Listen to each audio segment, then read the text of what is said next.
If you've been struggling to make plans with your friends recently because everyone is falling sick, you're not alone.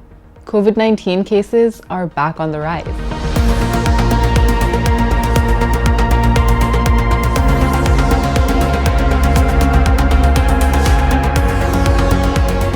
Hello and welcome to another episode of The Data Point. Today, we're taking a look at the recent surge in COVID-19 cases and the status of India's booster inoculation.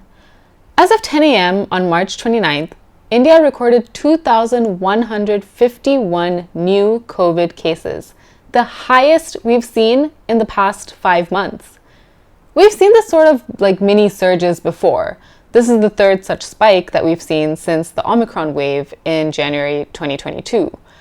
And naturally, every time we see cases start to rise, the booster chatter starts up again. But it isn't really translating into increased vaccination rates. The booster doses have been available since last January. Since then, we've pretty much gone back to life as we knew it. Movement restrictions and mask mandates have practically disappeared, and we've probably got vaccines to thank for that. As of March 23rd, nearly 70% of India's population received their second dose. The thing is, most of these doses were administered at least a year ago, and scientists have said that the vaccine's efficacy may wane over time. This is why the Center for Disease Control and Prevention in the United States recommend that people stay up to date with their booster shots. It's been 63 weeks since booster doses were made available. But since then, only 16% of India's population has taken it. Compare this to the inoculation rates that we saw for the first and second dose. In the first 63 weeks after the first dose was made available, 70% of India's population got partially vaccinated. When we look at the second dose, we see that 60% got their dose in the first 63 weeks. So when we compare the inoculation rates of all 3 doses, boosters are dismally low.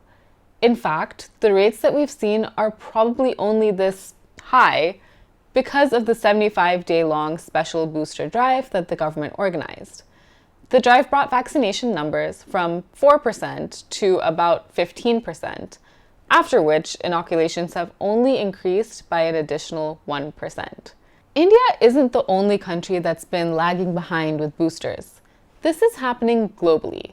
The Philippines, for example, has given a booster dose to just about 19% of its population, similar to India.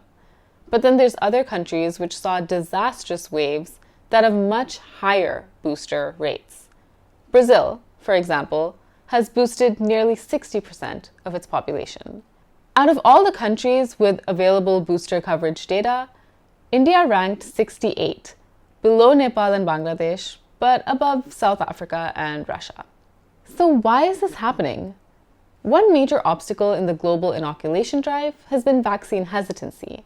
So if people are afraid of what might happen after they take the vaccine, they're less likely to take it in the first place, right? Not quite.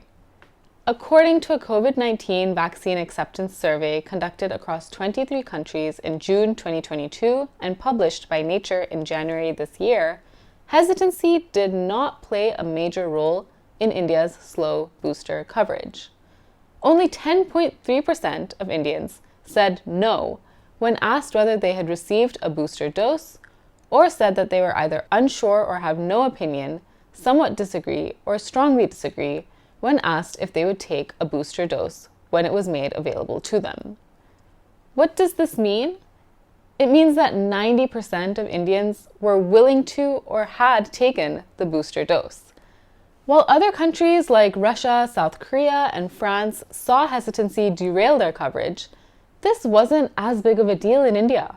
So if hesitancy is not a factor, and vaccine shortage has not been reported in the past few months, unlike what we saw during the first and second dose, is complacency the reason for low booster coverage?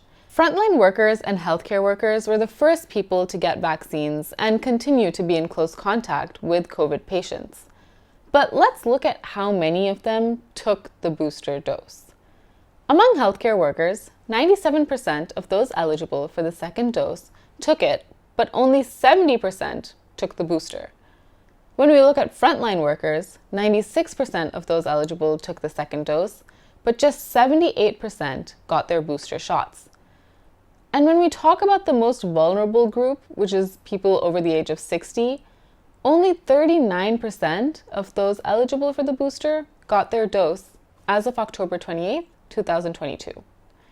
So even the population that has the highest risk of severe illness if they contract COVID haven't been super proactive about getting their booster doses. This suggests some level of complacency. It's possible that this may also be because a large share of people were infected and believed to have developed some level of immunity to the virus. But as cases continue to rise, it remains to be seen if this will push people to go back to their vaccine centers and get their shots.